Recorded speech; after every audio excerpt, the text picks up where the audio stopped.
దేవునికి మహిమ కలుగును గాక. మీ అందరికీ ప్రభువైన యేసుక్రీస్తు నామములో శుభవందనాలు. నేను యేసుక్రీస్తు ప్రభువుని నా స్వంత రక్షకునిగా అంగీకరించక ముందు 100% హైందవుడిగా ఉన్న రోజుల్లో క్రైస్తవ్యాన్ని కూకటి వేలతో పెకిలించేయాలి, నా దేశంలో క్రైస్తవ మతం ఉండకూడదు అని ఒక గట్టి తీర్మానం చేసుకున్నాను.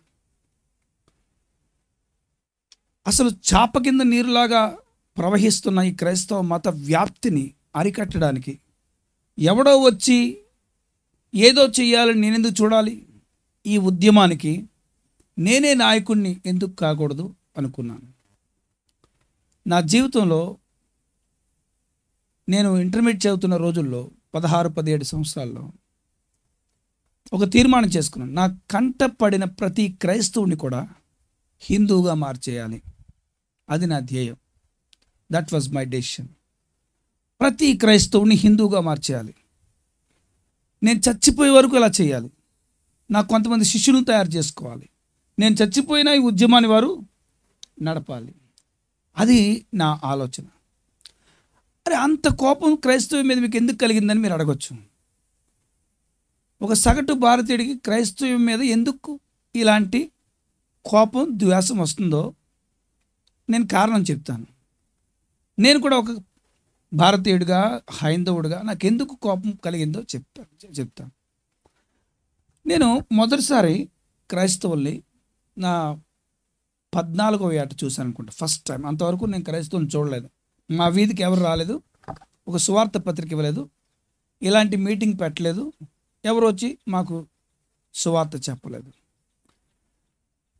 అయితే నేను ఒకరోజు దారిలో మా ఫ్రెండ్తో వెళ్తుంటే కొంతమంది క్రైస్తవులు బైబిల్ పట్టుకొని చర్చికి వెళ్తున్నారు. వాళ్ళని చూడగానే నాకు గుండె గతుక్కుమంది. ఎందుకంటే ఎంతమంది ఆడవాళ్ళ భర్తలు ఒకేసారి పుట్టుక్కుమని చచ్చిపోయారు కర్మ అనుకున్నాను. ఎందుకంటే ఎవరి నుదురు మీద బొట్టు లేదు. మరి అప్పుడు ఆ మాట అలా చెప్పేసి మా ఫ్రెండ్ అన్నారు, గట్టిగా మాట్లాడరు, వాళ్ళ భర్తలు గుమ్మడికాయలు నిక్షేపకి ఇంట్లో ఉన్నారా అన్నాడు. ఇదే భర్త ఇంట్లో ఉంటే వీళ్ళు బొట్టు లేకుండా ఉంటారు, ఆచారం సంప్రదాయం లేదా అన్నాను. నీకు తెలీదా ఇది క్రైస్తవ మతం అన్నాడు. క్రైస్తవ మతమా అన్నాను. నీకు తెలీదా కిరస్తాని వాళ్ళు అంటారు, అల్లుడు అల్లుడు అల్లుడు అని అరుస్తారు కదా, వీళ్ళేరా ఎవడో చచ్చిపోయినట్టు రోజు అంతా ఎడుతూనే ఉంటారా అన్నాడు. ఆ మాట విన్నప్పుడు నాకు పెద్ద కోపం రాలేదు, సంతోషం కలలేదు. ఎవరు భక్తాలు చేసుకుంటారు కదా అనుకున్నాను ఫస్ట్. ఆ తర్వాత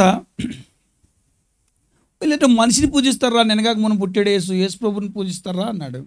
దానికి కోపం రాలేదు, ద్వేషం రాలేదు, సంతోషం రాలేదు.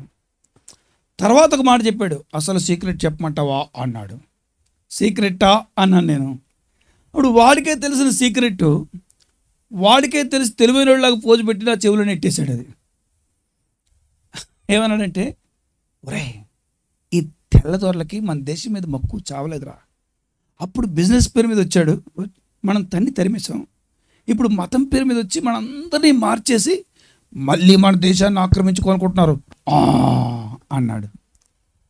ఆ మాట ఒక చేదు విత్తనంలాగా నా చెవిలో పడింది. ఇక అది నా హృదయంలోకి వెళ్ళి మొక్కై మ్రానై వృక్షంలాగా నేను ఎదుగుతున్న కొలది అది కూడా ఎదిగింది. అప్పటి నుంచి క్రైస్తవులను చూస్తే ఎక్కడ లేని కోపం, ద్వేషం.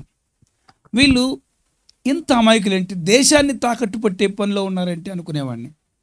వీళ్ళు ఇంత కుట్రలో పాలిభాగస్తులు అవుతున్నారేంటి అనుకునేవాడిని. వీళ్ళ ముఖం చూస్తేనే పాపం అనుకునేవాడిని. భర్తలు ఇంట్లో పెట్టి రోడ్డు ఎక్కుతున్నారేంటి వీళ్ళు అనుకున్నాను. ఇలా భర్తలు ఇంట్లో పెట్టి రోడ్డు ఎక్కుతున్నారేంటి అనుకున్నాను. ఇలా వాళ్ళని చూసినప్పుడు నేను ఏదో పాపం చేసిన ఫీలింగ్ కలిగేది. అంతేకాకుండా వాళ్ళు నడిపిస్తున్న పాస్టర్స్ చూస్తే రక్తం సలసలా మరిగిపోయేది, రక్తం పోటెత్తిపోయేది. నేను అనుకునేవాడిని, కాళ్ళు చేతులు బాగున్నాయి కదా, కష్టపడి పని చేసుకోవచ్చు కదా, ఈ బైబిల్ చంకర పెట్టుకుని ఇంటింటికి వెళ్ళి అడుక్కుంటాడే వీడు అనుకునేవాడిని. సేవకులను చూసి తా చెడ్డ కోతి వనమంతా చెరిపేసిందంట, అలా వీడు పాడై ఊరంతా పాడు చేస్తున్నాడు అనుకునేవాడిని. నేను ఈ పాస్టర్లకు 100 రూపాయలు పడేస్తే పెంపుడు కుక్కల తోక ఆడించుకుంటూ వెళ్తారు అనుకున్నాను. నేను పాస్టర్ అంటే ఎక్కిన చెట్టు నరుకునే అజ్ఞాని అనుకున్నాను, కట్టుకుని ఇంటిని కూల్చేసుకునే దుర్మార్గుడు అనుకున్నాను. ఎక్కువ తగ్గిస్తున్నాను, నన్ను తగ్గించా, ఎక్కువ లేదు అసలు, ఇంకో తగ్గించాను అనుకో, ఎక్కువ ఎక్కువ కల. సో ఇలా సేవకులను చూస్తే ఒళ్ళు మండిపోయేది. ఇక అక్కడి నుంచి బైబిల్ కంట పడితే చాలు కోపం వచ్చేది. ఈ గ్రంథం వచ్చిందంతే కదా, మా గ్రంథాలను చదవడం మానేశారు మా వాళ్ళని. ఈ బైబిల్ని చేతికి దొరకగానే చింపి ముక్కలు వేసాడు. ఆ తర్వాత 2 సార్లు బైబిల్ని మండుతున్న పొయ్యిలో విసిరేశాను. యేసుక్రీస్తు అని చెప్పగానే తోక తొక్కిన త్రాచుపాములాగా లేచాను. యేసు ఎవడు, ఎలా దేవుడయ్యాడు, చెప్పేవాడికి బుద్ధి లేకపోతే వినేవాడికి బుద్ధి లేదా అని నోటికి అడ్డం లేని మాటలు మాట్లాడుతూ, సభా మర్యాద కొరకు చెప్పట్లేదు అలాంటి పదాలు వాడుతూ నేను దూషించేవాడిని.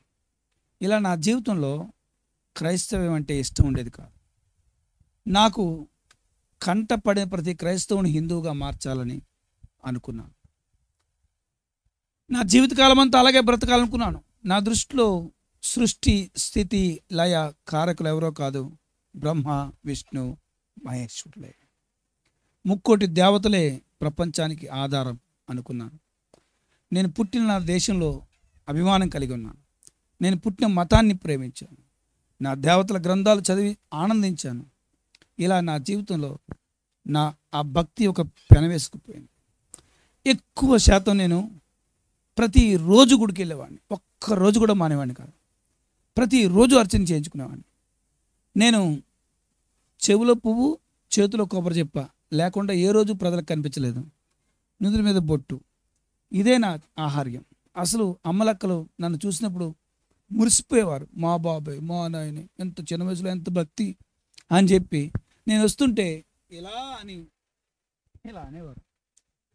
ఏం పుణ్యం చేసుకుందో ఇలాంటి కొడుకు పుట్టావు, మాకు పుట్టాడు దొన్నపోదని.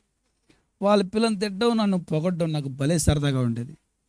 నేను చాలా మంచోడిని అనిపించింది, ఎందుకంటే వాళ్ళు ఆ మాట అనేవారు. నేను చాలా బుద్ధిమంతుడిని అన్నారు, ఎందుకంటే తల వంచితే పైకి ఎత్తేవాడిని కాదు. నేను చాలా తెలివైనోడిని అన్నారు, ఎందుకంటే ప్రతి సంవత్సరం స్కూల్లో నేనే ఫస్ట్. నేను చాలా భక్తిపరుని అన్నారు, ఎందుకంటే చెవులో పువ్వు, చేతిలో కొబ్బరి చెప్ప. ఇవన్నీ వెరసి నేను చాలా మంచివాడిని అనే సమాజం నాకు గుర్తింపించింది. మా అమ్మగారు, నాన్నగారు కూడా ఈ సిగరెట్టు, బీడీ, చుట్ట, మందు, పాన్ పరాగ్ ఇలాంటివి చేత్తో ముట్టుకుంటే కాదు, కళ్ళతో చూస్తేనే పాపం అన్నట్టు అన్నారు. అందుకని వాటి జోలికి వెళ్ళలేదు, వంచిన తలపైకి ఎత్తలేదు, అబద్ధాలు ఆడలేదు, ఎవరితో గొడవ పడలేదు. నా ప్రపంచం నాదే, చదువు తప్ప వేరే దృష్టి ఉండేది కాదు. గుడికి వెళ్ళడం, చదువుకు వెళ్ళడం, ఎవరికైనా ఏ ఆంటీ అయితే నన్ను బాగా పొడుతో ఆంటీ ఇంటికి వెళ్ళి ప్రసాదం ఇవ్వడం. ఎందుకంటే మా బాబాయ్, మా నాయన పుణ్యం కొద్ది పురుషుడు, పూజలు కొద్ది పుత్రులు ఊరకే అంటారా, నువ్వు ఏ పూజలు చేస్తూ పుట్టావో అని వాళ్ళు అంటుంటే నాకు భలే సరదాగా ఉండేది. ఇలా నేను నా జీవితాన్ని ఆరంభించాను. చాలా కాలం ఇలాగే జీవించాను. 1 కాదు 2 కాదు 21 సంవత్సరాలు ఇలాగే బ్రతికాను. అయితే నేను చెప్పాను కదా, నాకు కంటపడిన క్రైస్తవులు ఎదిరించాలని. అలా ఎదిరించడం ప్రారంభించాను. అయితే నాకు మజా రాలేదు, కిక్ రాలేదు. కొడితే కుంభస్థానాన్ని కొట్టాలనిపించింది. అప్పుడు ఫోకస్ విశ్వాసం మీద కాకుండా పాస్టర్స్ మీద పెట్టాను. ఇక ఒక్క పాస్టర్ని కనుక ఓడించేస్తే కొన్ని వేల మంది చెదిరిపోతారు అనిపించింది. ఎందుకంటే ఒక్కో పాస్టర్కి 3-4 బ్రాంచ్లు ఉన్నాయి. మరి నేను అబ్జర్వ్ చేస్తుంటే సన్నంగా వచ్చిన పాస్టర్ లావ్ అయిపోయేవాడు, సైకిల్ మీద వచ్చే పాస్టర్ స్కూటర్ మీద వెళ్ళిపోతుండేవాడు, పాక తీసేసి బిల్డింగ్ కట్టేసేవాడు. మరి కుట్ర భలే పెరిగిపోతుందిరా అనుకున్నాను. ఇలా నాకు ఇక లాభం లేదు, నా అస్త్రాలు పాస్టర్స్ మీద పెట్టాలనుకున్నాను. ఇక అప్పటి నుంచి ఒకటే అన్వేషణ, ఎవడైనా పాస్టర్ ఒంటరిగా దొరకాలి తస్సదియా అని ఎదురు చూసేవాడిని. అలా ఎదురు చూస్తున్న నాకు దేవుడు సరైన పాస్టర్ని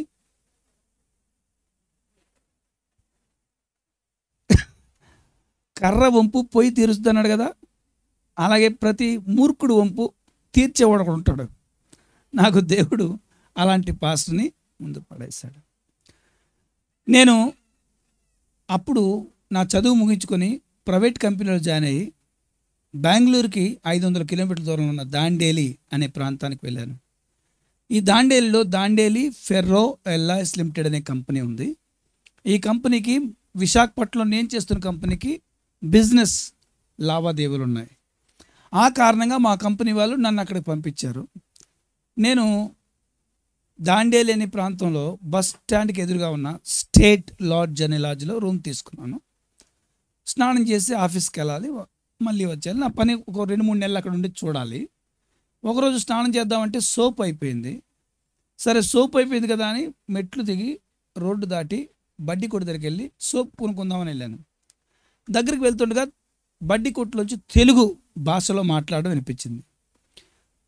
ఈ కర్ణాటక రాష్ట్రంలో కన్నడ మాట్లాడతారు, కానీ తెలుగు మాట్లాడేవాడు దొరికేసరికి గొప్ప సంతోషం అయిపోయింది. ప్రాంతీయ భాషాభిమానం ఉంటుంది కదా, పరిచయం చేసుకుందాం దగ్గరికి వెళ్ళాను. దగ్గరికి వెళ్ళి చూస్తున్నాను కదా, లోపల మాట్లాడేవాడు ఒక పాస్టర్. ఆ పాస్టర్ బడ్డీ కొట్టు కుర్రాడికి సువార్త చెప్తున్నాడు. నేను వెళ్ళేసరికి యేసుక్రీస్తు అందరికీ ప్రభు అంటున్నాడు. నాకు ఒళ్ళు మండిపోయింది. రామేశ్వరం వెళ్ళి శనేశ్వరం తప్పలేంటే ఇక్కడ కూడా తయారయ్యారు అనుకున్నాను. ఇలాంటి చోట సోప్ కొనకూడదు అనుకున్నాను. నోట్లో కొనుక్కొని సనుక్కొని ఇలాంటి దగ్గర కొనుక్కొని ఇంకో దగ్గరికి వెళ్ళిపోతాను. 4 అడుగులు వేసాను. సడన్గా గుర్తొచ్చింది, ఒక పాస్టర్ ఒంటరిగా దొరికితే నీ తడాక చూపిస్తున్నావు కదా, దొరికాడు కదా అని. ఇక అంతే, ఈరోజు మా ఆఫీస్ సెలవు పెట్టేస్తాను, అవసరమైతే ఫోన్ చేసి ఈ పాస్టర్ అంతా చూస్తాను అనుకున్నాను. ఇక అంతే, వెనక్కి తిరిగాను. కిర్రున కోపం ఆవేశం రగిలిపోయింది. హృదయంలో ఒక అగ్నిపర్వతం బద్దలవడానికి సిద్ధంగా ఉందా అన్నట్టుంది. నేను చాలా సీరియస్గా వెళ్ళి నీతో మాట్లాడాలి అన్నాను. రండి కూర్చోండి అన్నాడు ఆయన. నేను చాలా సీరియస్గా అంటే ఆయన చాలా మృదువుగా కూర్చోమన్నాడు. నేను అనుకున్నాను, నన్ను చూసి ఈ పాస్టర్ భయపడ్డాడు అనుకున్నాను. ధైర్యం వచ్చింది. యుద్ధానికి వెళ్ళే ముందు శత్రువులకు అంచనా వేస్తాం కదా, నేను కూడా ఆ సేవకుడి మీద ఒక కన్ను వేసాను, ఒక లుక్ వేసాను, ఎగాదిగా చూశాను. నిజం చెప్పొద్దు, ఆ పాస్టర్ ఎలా ఉన్నాడంటే నల్లగా పాత చింతపండులో ఉన్నాడు, లావుగా తుమ్మ ముద్దులా ఉన్నాడు, ఒక టెంకర్గా. నేనే బెటర్ అనుకున్నాను. ఇక నెంబర్ 2, చదువు అంచనా వేసాను, ఎంత చదివి ఉంటాడని. మహా చదివితే 7, 8 చదువుంటుందంతే. నేను ఎక్కువ చదివాను, నేనే బెటర్ అనుకున్నాను. 3వది, తెలుగు భాష ఎలా మాట్లాడుతున్నాడో చూశాను. కన్నడవాడు కాబట్టి తెలుగు బెక్కుని మాట్లాడుతున్నాడు. నేను అనర్గళంగా మాట్లాడేస్తాను, నేనే బెటర్ అనుకున్నాను. ఎప్పుడైతే 3 విషయాలు నేనే బెటర్ అనుకున్నాను, దాదాపు గెలుపు ఖాయమైపోయింది. ఎందుకంటే మనకి భాష బాగుంటే గొడవ ఆడతాం కదా. మనం హిందీ వాళ్ళతో గొడవ ఆడాలంటే ఎంత కష్టం మనకి. తూ కైకు అంటే ఆడు 4 పుంజులు తిట్టేస్తారు మనల్ని. మన భాషలో అయితే మనం రెచ్చిపోతాం. కాబట్టి మన భాషలో నాకు నేను దొరక మంచి బోని బేరం దొరికింది అనుకున్నాను. ఇలాంటి వాడిని ఈజీగా ఓడించవచ్చు అనుకున్నాను. ఇక వెనక ముందు చూడలేదు. ఏంటో కూర్చోమంటావు, అన్నం తింటావు, గడ్డి తింటావు, మనిషివా పశువా, సిగ్గు లేదా? భారతదేశంలో పుట్టి భారతీని తాగి భారతీ గాలి పిలిచి భారత ఉప్పు కడదని ఎవడయ్యా, ఎప్పుడు యేసు ప్రభు దేవుడు అని ఎక్కడి నుంచి వచ్చాడు, నిన్న మొన్న దేవుడు అంటావా, సిగ్గు లేదా? మనకేం తక్కువ, 3 దేవతలు లేరా, 3 కోట్ల దేవులు లేరా అని గట్టిగా ఆరవడం ప్రారంభించాను. అప్పుడు కానీ ఆయనకు అర్థం కాలేదు. హవక్కైపోయాడు. సార్ గొడవ ఎందుకంటే కూర్చొని మాట్లాడతాం, గొడవ ఎందుకంటే అంటున్నాడు. ఇక నన్ను చూసి భయపడ్డాడు అనుకున్నాను. ఈ టైంలో ఇంకా తగ్గకూడదని గేర్ మార్చి టాప్ గేర్లోకి వెళ్ళాను. ఇంకా సీరియస్గా మొదలుపెట్టాను. ఏం బతుకే నీ బతుకు, నువ్వు అడుక్కు తింటున్నావు, నువ్వేదో అడుక్కు తిని ముష్టోళ్ళలో పోతున్నావు, నీ పిల్లలు కూడా ముష్టోళ్ళు బతుకుతున్నావు, ఏం బతుకయ్యా నీకు? వాళ్ళు చదువు చేపిస్తున్నా, ఎవడైనా ₹1 ₹100 ఇస్తే దానికోసం కనిపెడుతుంటావు, ఏం బతుకయ్యా? ఏంటి మీకు తెలిసింది ఏంటి? మీరు ఎవడో తెల్లదొర వచ్చి ₹1000 పడేస్తాడు, బూట్లు లాగుతున్నారు, అదే మీకు తెలుసు?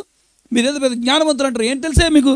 పోడి బైబిల్ చదివే అదే జ్ఞానం అంటారు, మీకేం తెలుసు? మీరు పురాణాలు చదవరు, వేదాలు చదవరు, ఇతిహాసాలు చదవరు, మీకేం తెలుసు అని గట్టిగా ఆయన్ని నాన్ స్టాప్గా తిట్టడం ప్రారంభించారు. మీరు కోపస్థ మండుకలయ్యా, కోపస్థ మండుకు వంటి నూతుల కప్ప నుయ్యంతా తిరిగేసి ప్రపంచం నుండి ఫీల్ అయిపోతుంట, మీరు ఏదో బైబిల్ చదివే జ్ఞానం అంటారేంటి అని గట్టిగా అరుస్తున్నాను. మధ్యలో గొడవ ఎందుకండి, కూర్చోండి అంటున్నాడు, కానీ నేను తగ్గలేదు. ఇక ఆయన నా నోటికి ఒక తాళం కప్ప వేయాలనుకోవడం తెలియదు, కానీ నా వాక్ ప్రవాహానికి ఒక ఆనకట్ట కట్టాలనుకోవడం తెలియదు, కానీ టక్కున ఒక మాట అన్నాడు. చటుక్కుని నోరు మూసాను నేను.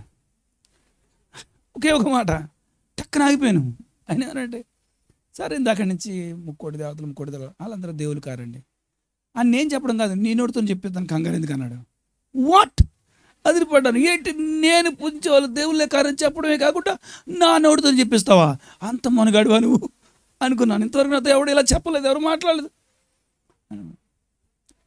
మీరు 100% నేను చెప్తానండి, నేను 100% మీరు చెప్పండి, గొడవ ఎందుకంటే కూర్చోండి అన్నాడు. అప్పుడు నాకు లోపల గొప్ప అతిశయం ఉంది కాబట్టి, ఆఫ్టర్ ఆల్ ఏదో చదివి నువ్వేంటి నన్ను అడగడం ఏంటి అని, నువ్వేమడిగినా చెప్పగలని అతిశయంతో లోపల అడుక్కో అనుకొని పైకి మాత్రం అడుగు అని కూర్చున్నాను సంస్కారం కోసం. అలా కూర్చోడు నాకు తెలిసిందండి. ఆ తర్వాత దరిదాపు 2 గంటల సేపు ఆయనకి నాకు చాలా ఆర్గ్యుమెంట్ జరిగింది. ఆవేశంతో అరుపులు కేకలు. తర్వాత మెల్లిమెల్లిగా నా ఆవేశం తగ్గి ఆలోచించడం ప్రారంభించాను. ఆయన వేసిన ప్రశ్నలు బైబిల్లో వాక్యం తీయకుండా నా కామన్ సెన్స్కి, నా లాజికల్ మైండ్కి ఆలోచింపచేసే చిన్న చిన్న ప్రశ్నలు విన్నప్పుడు, ఇది కూడా నిజమే కదా, ఇలా కూడా ఆలోచించాలి కదా, నేనెందుకు ఇలా ఆలోచించలేకపోయానని, దేవుడి గురించి నాకు అన్నీ తెలుసు అనుకున్నాను, నాకు తెలియనివి చాలా ఉన్నాయన్నమాట అని నాకు అప్పుడు తెలిసింది. మొదటిసారి దేవుడు మనిషిలో నుండి మాట్లాడతాడని అనుభవం ఆ రోజు నాకు కలిగింది. నా హృదయంలో అనే గదిలో ఉన్న చీకటి నన్ను వదిలి పారిపోయింది. నా కళ్ళ మీద ఉన్న పొరలు రాలిపోయాయి. నా కేంద్ర నాడీ మండల వ్యవస్థలో చచ్చుపడిపోయిన ఆలోచనలు బద్ధకంగా నిద్ర మేల్కొని ఆరోగ్యంగా ఆలోచించడం ప్రారంభించాయి. నేను వెళ్తున్న మార్గం కంటే శ్రేష్టమైన మార్గం ఉంది, దాన్ని వెతకాలని ఆశాభావం కలిగింది. నిజమైన దేవుణ్ణి వెతకాలనే అన్వేషణ నాలో ఆయన పుట్టించాడు. ఆ అన్వేషణ ఆ రోజు ఆయన ముందు అడిగిన ప్రశ్నలు చెప్పలేకపోయి ఓడిపోయినా కూడా ఆ అన్వేషణ నాకు నిజదేవుడు లోకరక్షకుడని యేసుక్రీస్తుని సంపాదించబెట్టింది, గొప్ప విజయాన్ని ఇచ్చింది. నేను చెప్పొచ్చేది ఏంటంటే, ఆ దైవ సేవకునితో నేను గడిపిన సమయం తర్వాత నాకు ఆసక్తి జనించి ఆయన దగ్గర నేను నేర్చుకున్న సంగతులు, రక్షించబడిన తర్వాత నేను గ్రంథం చదివి నేర్చుకున్న సంగతులు, ఇవన్నీ వెరసి యేసుక్రీస్తు ఎంత ప్రయోజనకరుడో నాకు బాగా అర్థమైంది. కాబట్టి నేను గ్రహించిన సంగతే ఈరోజు క్రిస్మస్ మీటింగ్గా మీకు చెప్పాలని ఆశపడుతున్నాను. నిజానికి యేసుక్రీస్తు రావడం వెనుక ఉద్దేశం ఏంటి? Why did Jesus come to this earth అనే మాటకి దరిదాపు 15 కారణాలు బైబిల్లో ఉన్నాయి. అయితే అన్ని కారణాల్లో ప్రిడామినెంట్గా ప్రత్యేకంగా మనకు తెలియజేసేది ఏంటంటే, నశించిన దాన్ని వెదకి రక్షించడానికి మనుష్య కుమారుడి లోకానికి వచ్చెను. లూకా 19:10. పాపులను రక్షించుటకు క్రీస్తు యేసు ఈ లోకమునకు వచ్చెను అన్నమాట నమ్మదగింది, పూర్ణాంగీకారానికి యోగ్యమైనది. 1 తిమోతి 1:15.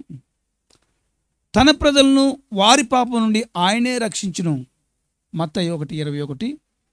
ఇలా ఈ మాటలు చూసినప్పుడు ఆయన వచ్చి మనకు మేలు చేశాడు అనేది స్పష్టంగా తెలుస్తుంది. బాబు అయిపోయిందా?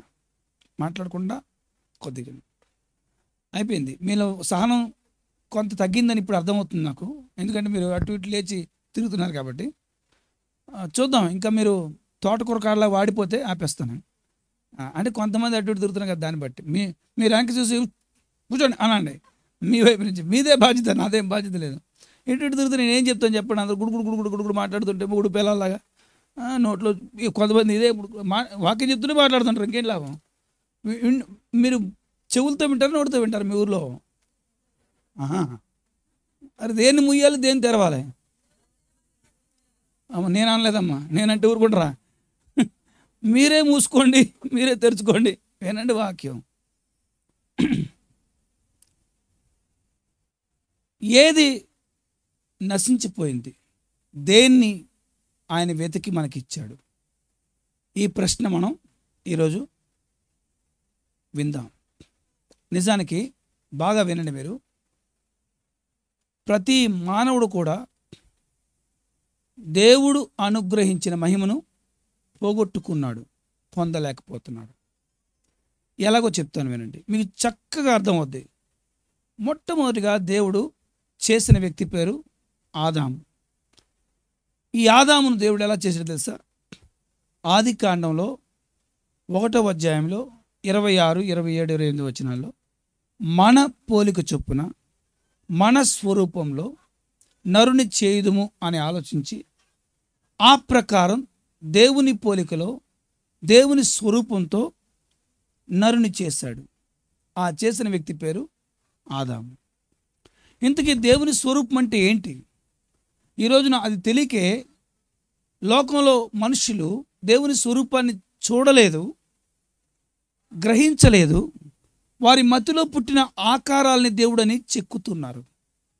అందుకే ప్రాణం లేని వాటి దగ్గర మనుషులు ఇదే దేవుడని భ్రమపడి అవి వినలేవు, చూడలేవు, ఏ సహాయం చేయలేవు అని తెలిసి కూడా వాటి చుట్టూ తిరుగుతూ తమ ఇల్లు ఒళ్ళు గుల్ల చేసుకొని తమ ఆస్తి అంతా ఆ సదరు వస్తువు దగ్గర పెట్టి కడకు దేవుడు మాత్రమే ఇవ్వగల మోక్షాన్ని అవి ఇవ్వలేకపోగా చనిపోయే ముందు అవసాన దశలో వారి పాపం పోయింది, మోక్షానికి వెళ్తారని నిశ్చేత లేక బిక్కుమంటూ దిక్కులేని చావు చేస్తారు.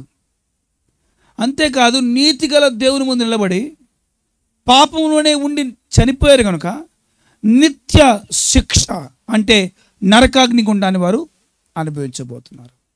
మీరంతా ఎక్కడ ఉన్నారా? నా భాష మీకు అర్థమవుతుందా? ఇలా మానవ జాతి భ్రమపడుతుంది.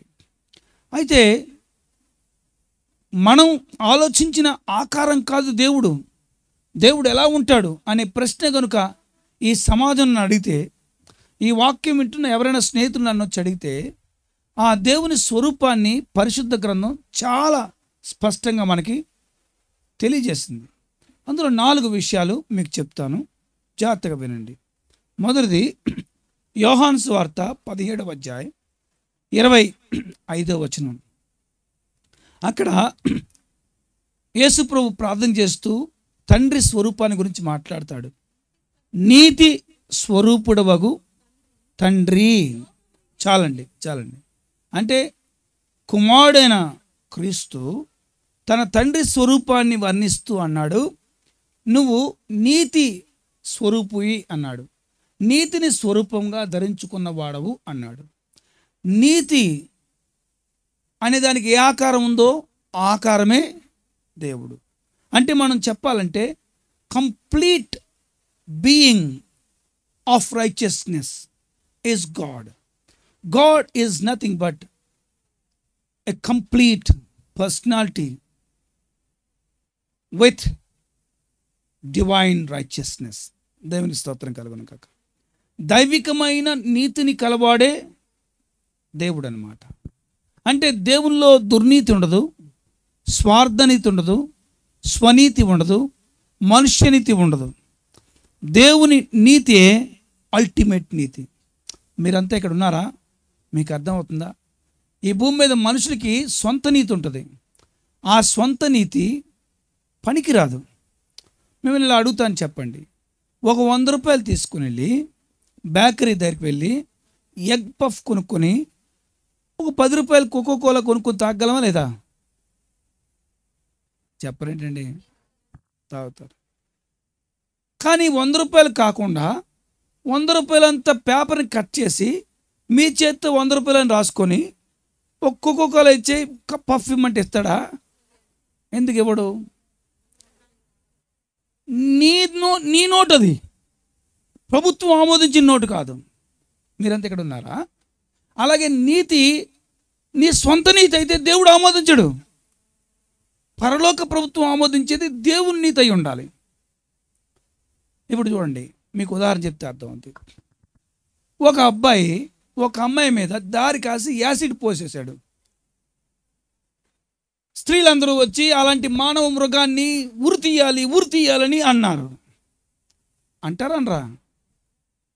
వాళ్ళని జైల్లో పెట్టారు. కానీ వాడి దగ్గరికి వెళ్ళి మీరు కూర్చోండి గంట సేపు, వాడు చెప్పే స్టోరీ అంతా వింటే వాడే నీతిమంతుడు అనిపిస్తాడు మీకు. ఏంటి అంకులు, ఎంత ఓర్చుకున్న అంకులు, నేను 10th క్లాస్ నుంచి ప్రేమిస్తున్నాను అమ్మాయిని, నా పర్స్ అంతా దానికోసం ఖర్చు పెట్టాను, నేను చదవడం మనం చదివించాను, డిగ్రీ చదివించాను, ఇప్పుడేమో రాజేష్ గారు బైక్ మీద తిరుగుతుందా, నాకు ఎంత బాధగా ఉంటుంది, అందుకే వేసేసాను అన్నాడు. నువ్వు కరెక్ట్ చేశారు అంటాం మనం. అది వాడి నీతి, కానీ ప్రభుత్వం దాన్ని ఒప్పుకోలేదు. మీరంతా ఇక్కడ ఉన్నారా?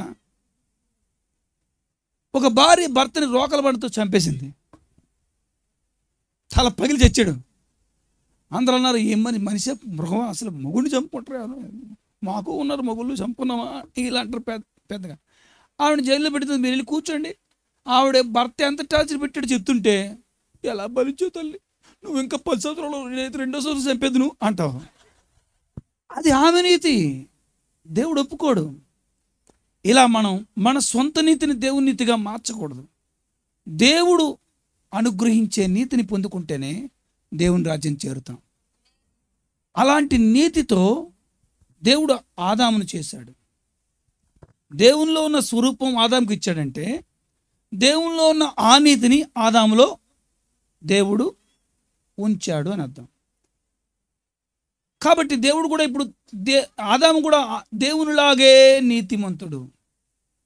మీరంతా ఎక్కడ ఉన్నారా? ఇప్పుడు రెండవది, దేవుడు ఎలాంటి స్వరూపం గలవాడో బైబిల్ చెప్తుంది. మనం ప్రకటన గ్రంథం 6వ అధ్యాయం 10వ వచనం తీసి చదివితే అర్థమవుతుంది. Book of Revelation chapter 6 and 10. వారు నాథ సత్యస్వరూపి, సత్యస్వరూపి. చాలండి. ఇప్పుడు పరలోకంలో ఉన్న దృశ్యాన్ని చూస్తూ రాస్తున్నాడు యోహాను అనే భక్తుడు. అంటే యోహాను అనే భక్తుడు చూస్తుండగా పరలోకంలో ఉన్న కొంతమంది చనిపోయిన హతసాక్షులైన ఆత్మలు దేవుణ్ణి పలకరిస్తూ, నాథా సత్యమును స్వరూపంగా ధరించుకున్న దేవా అన్నారు వాళ్ళు. అంటే దేవుడు ఎలాంటి స్వరూపంతో ఉన్నాడు ఇప్పుడు? అంతే. అంటే దేవుడు ఎలా ఉంటాడని అడిగితే, సత్యం ఎలా ఉంటుందో దేవుడు అలా ఉంటాడు. దేవుడు ఎలా ఉంటాడని అడిగితే, నీతి ఎలా ఉంటుందో దేవుడు అలా ఉంటాడు. ఒక ట్రక్కుతో నీతిని తీసుకొచ్చి ఇక్కడ జంప్ చేయి, ఆ రూపం ఏదో అదే దేవుడు. ఒక ట్రక్తో సత్యాన్ని తీసుకొచ్చి ఇక్కడ డంప్ చేయి, ఆ రూపం ఎలా ఉంటుందో అదే దేవుడు.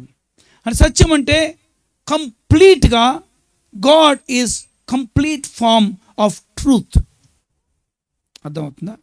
అంటే దేవునిలో అసత్యం లేదు, అబద్ధం లేదు, ఆడి తప్పడం లేదు, మాట మార్చడం లేదు, మోసం చేయడం లేదు, సగం నిజం సగం అబద్ధం చెప్పడం లేదు.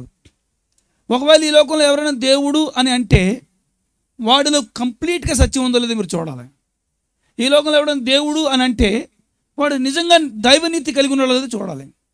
మీరంతా ఎక్కడ ఉన్నారా? దేవుళ్ళు దేవతలు అనబడే ఎవరైనా సరే వారిని గురించి మనకు తెలిసిన స్టోరీలో నీతి లేకపోతే దేవుడు ఎలా అవుతాడని ప్రశ్న మనకి రావాలి. సత్యం లేకపోతే దేవుడు ఎలా అవుతాడని ప్రశ్న రావాలి.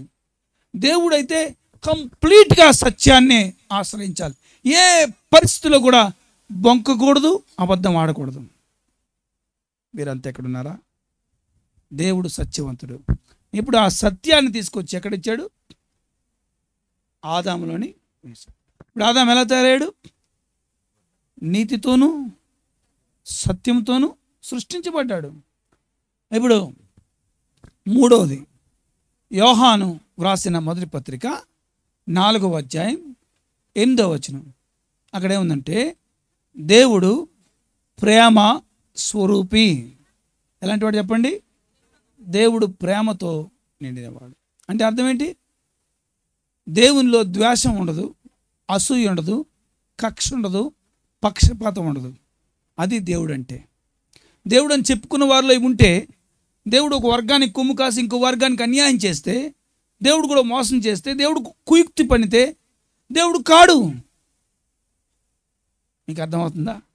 దేవుడు కంప్లీట్గా ప్రేమతో నిండినవాడై ఉండాలి. అమ్మా, ముగ్గురు మాట్లాడుకుంటున్నారు, కాస్త వినండి అమ్మా. మీరు ఇంకో గంట పోయిన చూడరు, వెంటనే మాయమైపోతాను, వెళ్ళిపోతాను ఇక్కడి నుంచి. మీకేమైనా కష్టపెడితే నాకు భోజనం పెట్టకుండా పంపించేయండి, పర్వాలేదు, కానీ కాస్త వినండి కొద్దిగా. ఎందుకు వచ్చారో ఆ పని చేయండి అమ్మా. ఏం చెప్పాను నేను ఇప్పుడు? దేవుడు ప్రేమ స్వరూపి. ఆ స్వరూపాన్ని ఆదాముకి ఇచ్చాడు. అంటే ఆదాములో ఇప్పుడు ఏముంది? ప్రేమ. ఇప్పుడు ఆదాము ఎలా తయారయ్యాడు? నీతితోనూ సత్యంతోనూ ప్రేమతోనూ, దైవనీతితోనూ దైవ సత్యంతోనూ దైవ ప్రేమతో తయారయ్యాడు. 4వది, దేవుడు ఎలాంటి వాడు అంటే యాకోబు పత్రిక 2వ అధ్యాయం 1వ వచనంలో మహిమా స్వరూపి అని రాయబడింది. ఎలాంటి వాడు చెప్పండి? మహిమా స్వరూపి. దేవుడు మహిమతో నిండినవాడు, సమీపించరాని తేజస్సుతో అమరత్వం కలవాడు. ఎవరు ఆయన్ని చూడలేరు, తాకలేరు. He's a glorious being. ఆ మహిమను తన స్వరూపాన్ని ఆదాముకి ఇచ్చానన్నాడు కదా, ఆ మహిమను ఆదాములో కూడా డంప్ చేశాడు ఆయన. మీరంతా మీకు అర్థమవుతుందా? అందుకే ఆదాములోంచి వచ్చిన అవ్వ ఇద్దరు కూడా ఈ దైవ స్వరూపాన్ని కలిగిన వారు. కాబట్టి వారిలో దేవుని నీతి ఉంది, దేవుని సత్యం ఉంది, దేవుని ప్రేమ ఉంది, దేవుని మహిమ ఉంది. కాబట్టి వాళ్ళు ఎప్పుడు కూడా సిఎంఆర్ షాప్కి వెళ్ళి ఒక్కరోజు కూడా డ్రెస్ కొనలేదు కదా. మనలాగా డిసెంబర్ 25 కోటి, 31 కోటి, 1 కోటి 3 కొనాల్సిన పని లేదు వాళ్ళకి. వాళ్ళు మహిమ వస్త్రాలతో ఉన్నారు, సిగ్గు ఎరుగక ఉన్నారు. వారికి దేవుని మహిమ వారి మీద ఉంది. కాబట్టి ప్రతి ఉదయకాలం సింహం, పులి, ఎలుగుబంటి వచ్చి good morning Adam, what can I do for you, ఏం తెమ్మంటావు, కాఫీ తేవాలా, టీ తేవాలా, అరటిపళ్ళు తేవాలా, మామిడికాయలు తేవాలా అని అనేవి. జంతువులు హామ్ చేయలేదు, అసిస్టెంట్లుగా మారిపోయాయి. అది దేవుని మహిమ. ఇలాంటి మహిమతో ఉన్నప్పుడు వారు కంప్లీట్గా దేవునికి ఉన్నంత మహిమను కలిగి ఉన్నారు. ఇప్పుడు కాబట్టే దేవుడు ప్రతిరోజు చల్లపుటి వారి దగ్గరికి వచ్చి మాట్లాడేవాడు, వారు కూడా దేవునితో మాట్లాడేవారు. ఇలా ఉంటే దేవునికి మనుషులకి మధ్యలో వైరం ఉండే ఆస్కారమే లేదు. అప్పుడు దేవుడు వారిద్దరిని పెళ్లి చేశాడు. అన్నాడు, మీరు ఫలించి అభివృద్ధి చెంది విస్తరించి భూమిని లోబర్చుకోండి, దాన్ని ఏలండి అని 1 ఆదికాండం 28లో చెప్పాడు. అంటే అర్థం ఏంటి? మీరు పిల్లల్ని కనండి. అంటే మీరు పిల్లల్ని కంటే ఎలా కంటారు? మీ స్వరూపంలో కంటారు. నేను మీకు నా స్వరూపాన్ని ఇచ్చాను, మీరు మీ పిల్లలకి మీ స్వరూపం ఇస్తారు. ఎలాంటి స్వరూపం? మీలో ఉన్న నీతి, మీలో ఉన్న సత్యం, మీలో ఉన్న ప్రేమ, మీలో ఉన్న మహిమ వారిలో ఉంటుంది. అలా వాళ్ళ పిల్లల కంటే అందరిలో నీతి, సత్యం, ప్రేమ ఉంటుంది. అసలు మరణం అనేది మానవ జాతికి ఉండేదే కాదు. మనం దేవదూతల్లా గాలిలో ఎగురుతూ తిరిగేవాళ్ళం, మనకి జంతువులన్నీ సలాం కొట్టేవి. ఇది దేవుని యొక్క సంకల్పం. There is no death at all to the mankind. నువ్వు పండు తినదనము నిశ్చయంగా చచ్చిపోతావు అన్నాడు. కానీ అంటే నువ్వు పండు తినకపోతే నిశ్చయంగా చావు అని అర్థమే కదా. మీరంతా ఎక్కడ ఉన్నారా? కాబట్టి అలాంటి మంచి బంగారు జనరేషన్ దేవుడు ఉత్పత్తి చేయాలనుకున్నాడు. కానీ ఏం జరిగింది? 2వ అధ్యాయంలో పెళ్ళి అయింది, 3వ అధ్యాయంలో పిల్ల పుట్టలేదు. లేట్గా పిల్ల పుట్టారు, ఎందుకో తెలియదు మనకి. 3వ అధ్యాయంలో ఇంటికి చుట్టం వచ్చాను. తెలుసు కదా చుట్టం, వాడి పేరేం పేరు? సైతాన్ గాడు అంటారు, సైతాన్ గారు అంటారా? గాడేనా? అది పర్లేదు. సైతాన్ గాడ్ కాదు, గాడ్ అంటే జీవోడి గాడు వెళ్ళిపోతాడు. సైతాన్ గాడు. ఈ దుర్మార్గుడు వచ్చి చేయాల్సింది చేస్తాడు. చాలా హస్కీ వాయిస్తో, ఇది నిజమా, దేవుడు వస్తున్నాడా, ఇలా చేశాడా. ఆడవాళ్ళకి ఇవే కదా ఇష్టం. గట్టిగా అరిచి చెప్పిన వాక్యం కూడా ఎక్కదు. నాకు ఎందుకులే అమ్మా అంటే చాలు అంటారు. చెవులు రిక్కించి ఒక్క పదం కూడా మిస్ కాకుండా క్యాచ్ చేయాలని చూస్తారు. మొత్తానికి వాడు ఎన్కేస్ చేసుకున్నాడు. మొత్తానికి అవ్వ మోసపోయింది, దేవుణ్ణి అనుమానించింది. అవునా, అందుకనే దేవుడు వద్దన్నాడు, మేము దేవుళ్ళు అయిపోతాను కుళ్ళా అనుకుంది. దేవుడు ముందు వచ్చిన దేవుడు కంటే వెనక వచ్చి సైతాన్ మంచోడు అనుకుంది. సైతాన్తో ఫ్రెండ్షిప్ చేసింది, దేవునితో వైరం పెట్టుకుంది, తినొద్దన్న పండు తినేసింది. కాబట్టి దేవుని స్వరూపాన్ని పోగొట్టుకుంది. ఎలా మనకు తెలుసు అంటే, సత్యం పోతే కనిపించదు మనకి, ప్రేమ పోతే కనిపించదు, నీతి పోతే కనిపించదు, కానీ మహిమ పోయిందని తెలిసిపోయింది మనకి. ఎందుకంటే వెంటనే ఏమని రాయబడింది? వారు దిగంబరులుగా ఉన్నారని తెలుసుకొని సిగ్గుపడ్డారు. అప్పుడు వారు వారి దిశములు కప్పుకున్నారు, ట్రై చేశారు, అంజూరపాకులు తెచ్చుకొని కచరాలు కట్టుకున్నారు, దేవుణ్ణి సంప్రదించలేదు, ఎందుకు ఇలా అయిందని అడగలేదు, సొంత మైండ్ ఉపయోగించారు, పారిపోయారు, దాక్కున్నారు. ఎప్పట్లాగే దేవుడు వచ్చి, ఆదామా ఎక్కడున్నావంటే, నీవు నన్ను పిలిచినప్పుడు నేను దిగంబరంగా ఉంటిని కనుక భయపడి దాక్కున్నాను అంటున్నాడు. రోజు దేవునితో కలుసుకునే మనిషి ఇప్పుడు ఏమైపోయాడు? దేవునికి దూరం అయిపోయాడు. దేవుడు ఒక అడుగు ముందుకు వేస్తుంటే నువ్వు రావద్దు రావద్దు రావద్దు అని వెళ్ళిపోతున్నాడు ఆయనకి. అలా దేవునికి మనిషికి మధ్యలో ఏమొచ్చింది? దూరం, గ్యాప్ పెరిగింది. ఎందుకు నువ్వు అలా అంటున్నావు? నువ్వు తినొద్దన్న పండు తిన్నావా అంటే నాకేం తెలుసు, నువ్వు ఇచ్చిన భయం ఈవిడిచ్చింది కాబట్టి తిన్నాను అన్నాడు. మొత్తానికి ఒకరి మీద ఒకరు పితురులు పెట్టుకున్నాడు, చాడీలు చెప్పుకున్నారు. భయం వచ్చింది, సిగ్గు వచ్చింది, అవమానం వచ్చింది, సొంత ఆలోచనలు వచ్చాయి. దేవుణ్ణి దగ్గర పశ్చాత్తాపం పడకూడదనే సొంత నీతి వచ్చింది. సైతాన్ అంటే ఇష్టం కలిగింది. పారిపోయారు, కష్టపడ్డారు. తవ్వితే కానీ పొలం పారతో తవ్వితే కానీ భూమి సరిగా పంట ఇవ్వలేదు. అలా వారు మంటి వారుగా మారిపోయారు. ఆ తర్వాత దురదృష్టవశాత్తు 4వ అధ్యాయంలో పిల్లలకి అన్నారు. అప్పుడు ఆదాము హవ్వలకు పుట్టిన మొదటి కొడుకు పేరు ఏం పేరు? కయీను. వీడు ఎలాంటి వాడు? వీడు కేడి number 1, rowdy number 1, Gonda number 1. వీడు ఎవరు నేర్పకుండా నేర్చుకున్న విద్య ఏంటంటే మనిషిని చంపడం. అసలు మర్డర్ అంటే ఎలా ఉంటుందో తెలియని రోజుల్లో మొట్టమొదటి మర్డర్ కనిపెట్టాడు. కనిపెట్టి చంపేసి అసలు ఫోరెన్సిక్ ల్యాబ్ వాళ్ళకు కూడా తెలియనంతగా గుర్తులన్నీ చెరిపేసి ఏమీ తెలియనట్టు కూర్చున్నాడు. దేవుడు ఏంటయ్యా నీ తమ్ముడిని ఏం చేసావంటే, నాకు తెలుసు మా తమ్ముడు కావులు అన్నాడు. దేవుని ఎదిరించాడు. ఇదంతా మానవునికి దేవుని నుంచి దూరం అవుతుంటే వచ్చే విషయం. ఇక అక్కడి నుంచి ప్రతి మనిషికి జబ్బు అంటుకుంది. అందుకే రోమాపత్రిక 1వ అధ్యాయం 5వ వచనంలో ఒక్క మనుషుని ద్వారా లోకంలోనికి పాపం ప్రవేశించింది, పాపం ద్వారా లోకంలో అందరికీ మరణం సంప్రాప్తించింది, మరణం ప్రతి ఒక్కరికి నిత్య నరకం అనే శిక్షను తీసుకొచ్చింది.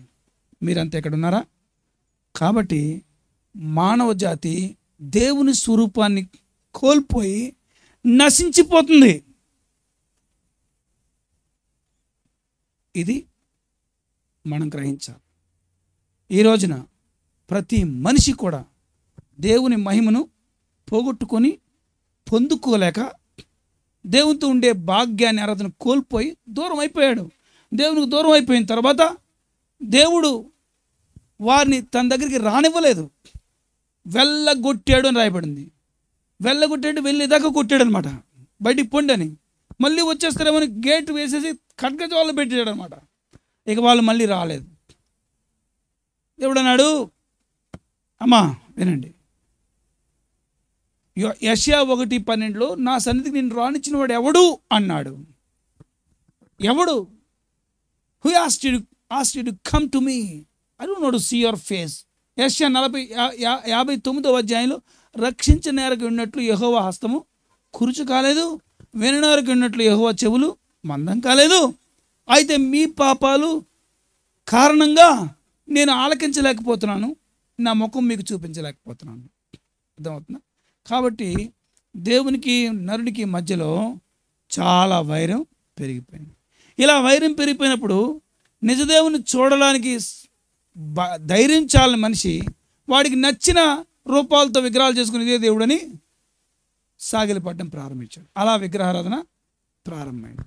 కాబట్టి సృష్టికర్త అయిన దేవుణ్ణి కలుసుకోవడానికి సృష్టికర్త ఆయన దేవునికున్న స్వరూపం మనకి రావాలి. అప్పుడే మనం ఆయన్ని చూడగలం.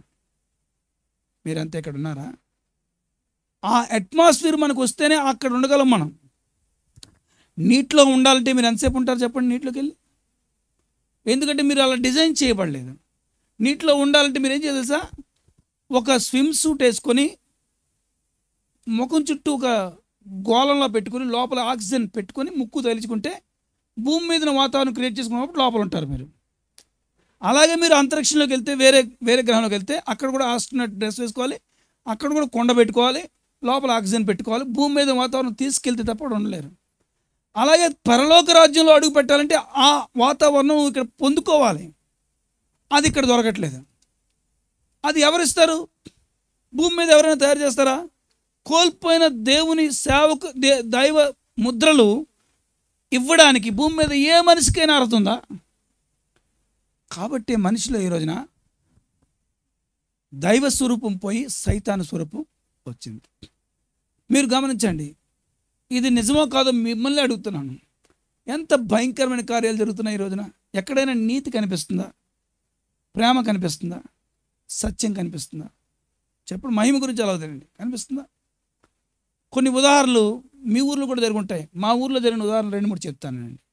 ఒక కొడుకు తండ్రి చచ్చిపోతే తప్ప నాకు ఉద్యోగం రాదు, తండ్రి ఉద్యోగం రాదని మెట్లు దిగుతున్న తండ్రిని 8 సార్లు కడుపులో పొడిచేశాడు కత్తితో. తండ్రిని చంపేస్తే నాకు ఉద్యోగం వస్తాను. ఇందులో ఏమైనా ప్రేమ కానీ నీతి కానీ కనిపిస్తుందా? ఒక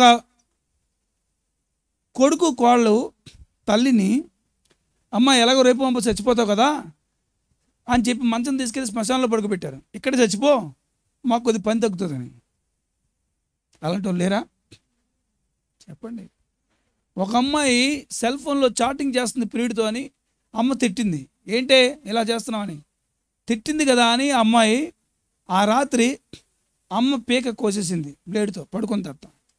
కోసి మంచం కింద గొయ్యి తవ్వి శవాన్ని పూర్తి చేసి ఉదయం లేసి తాపిమేసిని పిలిచి గచ్చు చేయించింది. అంచె దినాల్లో తల్లిదండ్రులకి అవిధేయులు, అనురాగ రహితులు బయటికి వస్తారు. ఈ రోజున భర్తని ఎలా చంపించాలనే స్కీమ్స్ ఎక్కువైపోయాయి.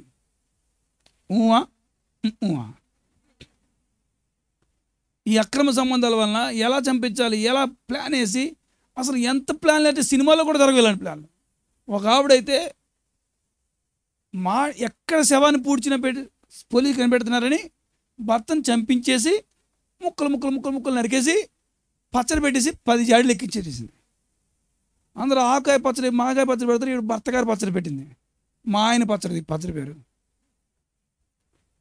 కొత్త ఐడియాలు ఇస్తున్నాను ఫోన్ చేసి.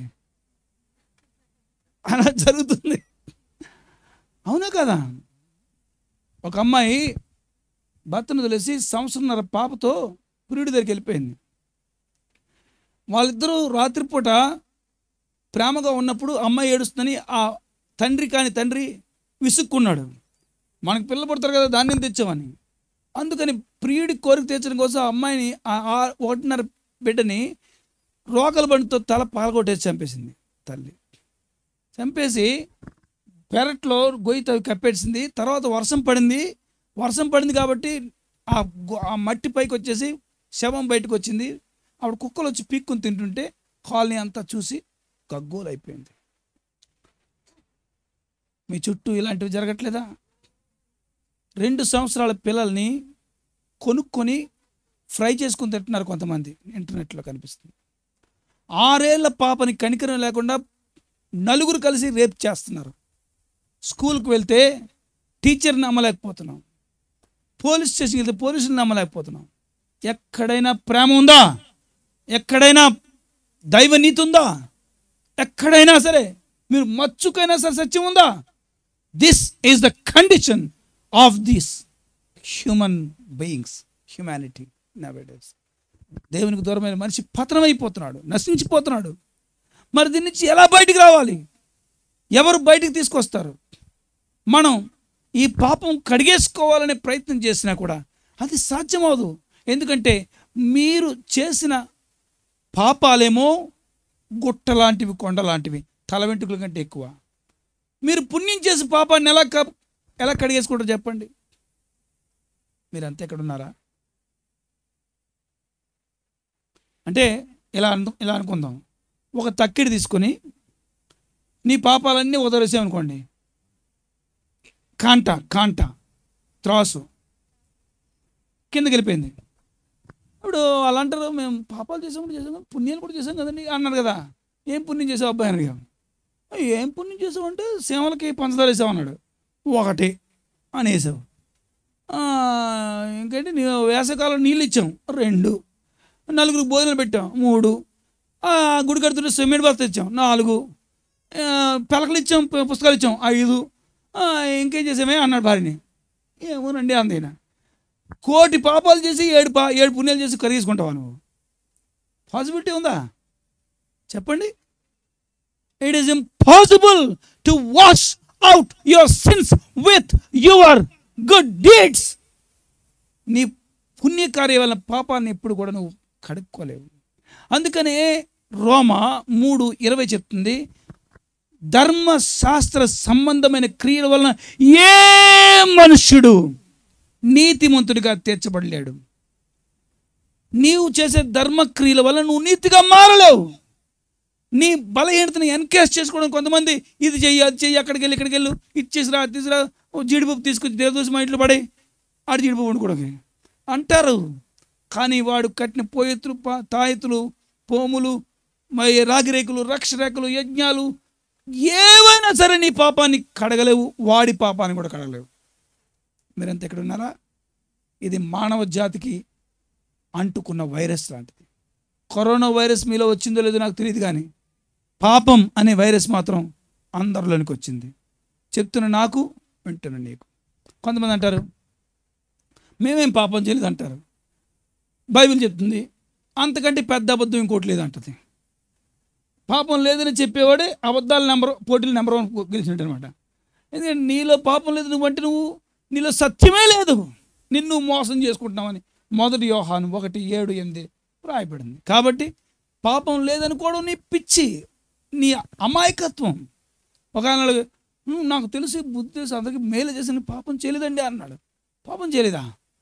అయితే గురుగారు మీరు ఎప్పుడైనా అవసరం బట్టి అబద్ధం ఆడతారా అన్నాను. ఆడతాం కదండి అవసరం వస్తే అన్నాడు. రోజుకి ఎన్ని అబద్ధాలు ఆడతారండి అన్నాడు. 5, 6, 7, 8, 9, 10 అన్నాడు. మరి మీకు వయసు ఎంత అండి అన్నాడు. 55 ఉంటాయి కదా అన్నాడు. 55 ఉంటాయా? అయితే రోజుకు ఒక అబద్ధం ఆడారు అనుకుందాం, పోనీ సంవత్సరానికి ఎన్ని అబద్ధాలు ఆడారు అన్నాడు.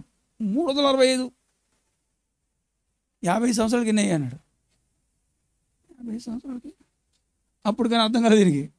ఒక్క అబద్ధం తీసుకుంటే ఎన్ని పాపాలు చేసావు, అబద్ధం వల్ల ఎన్ని కొంపలు కూలిపోతాయి. అర్థం కావట్లేదు, నువ్వు పాపం చేసావు. బైబిల్ చెప్తుంది రోమా 3:23 ఏ భేదం లేదు, అందరూ పాపం చేసి దేవుడు అనుగ్రహించే మహిమను పొందారు. అందరూ స్నేహితులారా, మా గ్రామస్తులారా, మా ఇరుగు పొరుగు మాతో పాటు నివసిస్తున్న వారులారా, మీరు వింటున్న మీరు కూడా పాపం చేశారు. చెప్తున్న నేను కూడా పాపం చేశాను. ఈ పాపం ఒక దుర్గంధంలో అంటుకుంది.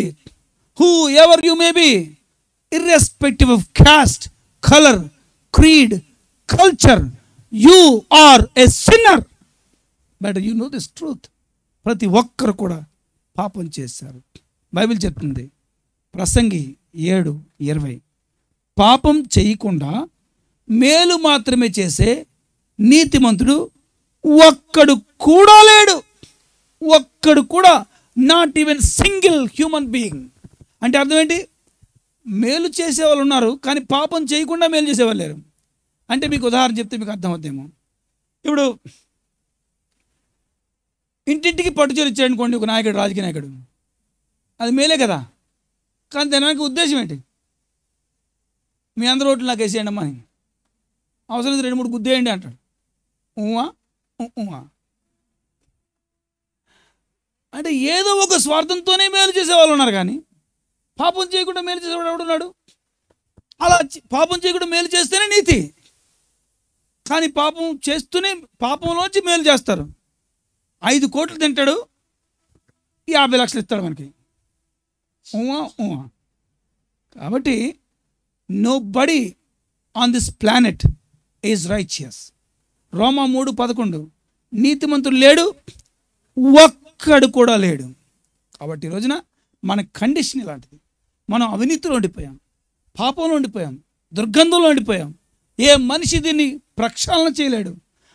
వాడి దుర్గంధం కడుక్కోలేడు, వాడికి ఇష్టమైన వారి దుర్గంధం కడుక్కోలేడు. ఈ మాట మనం యెషయా గ్రంథం 44:20 చూస్తాం. వాడు తన ఆత్మను రక్షించుకోలేడని వాడికి తెలియట్లేదు అంటాడు. ఎవడు వారి ఆత్మకు మాలిన్యాన్ని కడుక్కోలేరు. రెండవది 49వ కీర్తన 8వ వచనంలో ఎవడును ఏ విధంగానైనా తన సహోదరుని విమోచించలేడు. అంటే వాడిని కడుక్కోలేడు, వాడు అన్నదమ్ముని కడుక్కోలేడు. అదనమాట అర్థం. మీరంతా ఇక్కడ ఉన్నారా? ఇప్పుడు నాకు మా ఆవిడంటే బాగా ఇష్టం అనుకోండి, వెళ్ళేటప్పుడు పట్టుచీర తీసుకెళ్తాను ఉప్పాటి నుంచి. అంతేగాని ఆమె పాపాన్ని నేను కడగలేను. నాకు మా ఆవిడంటే భలే ఇష్టం, మా ఆవిడకి కూడా నేనంటే అంతే ఇష్టం. వెళ్ళంటనే బిర్యానీ చేస్తుంది నాకు నచ్చినట్టుగా, కానీ బిర్యానీ చేస్తుంది కానీ నా పాపాన్ని ఆమె కడగలేదు.